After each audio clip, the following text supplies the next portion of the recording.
Yo, what's up guys? It's your boy Shops. For today's video nga pala, samahan nyo kaming maligo ng dagat. Let's go!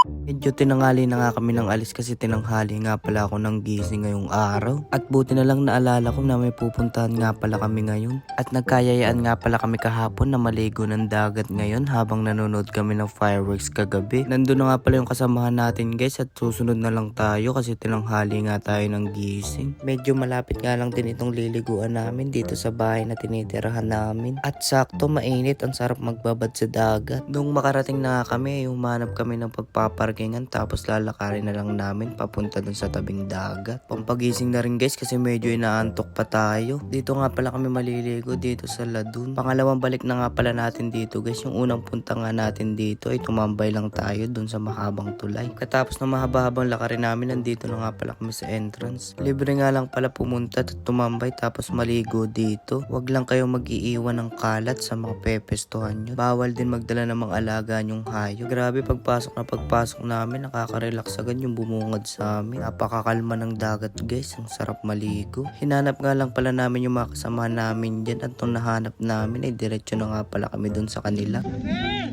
Hi sa vlog! Hi sa vlog! Hi vlog!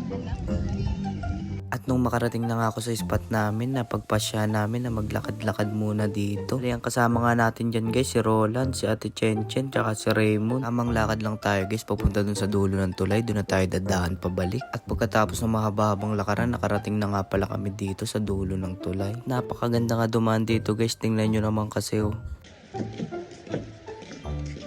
Marami nga din pala nagja-jogging dito sa hapon kasi nga sobrang haba. Isang balik mo pa lang talagang pawisan ka na. Roland Ramos, Facebook.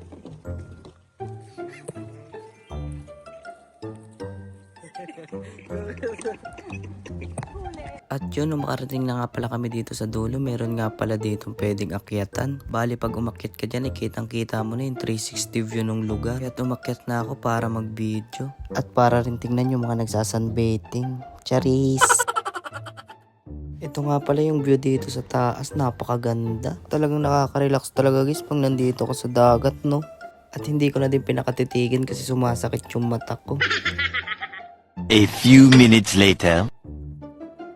Fast forward guys, bumaba na nga pala kami dun, tapos tumigo na rin kami dito sa dagat. At napagpasya naming umahon kasi bigla nga pala kaming nagutom. Mga anak ni Jope, pinagutuman!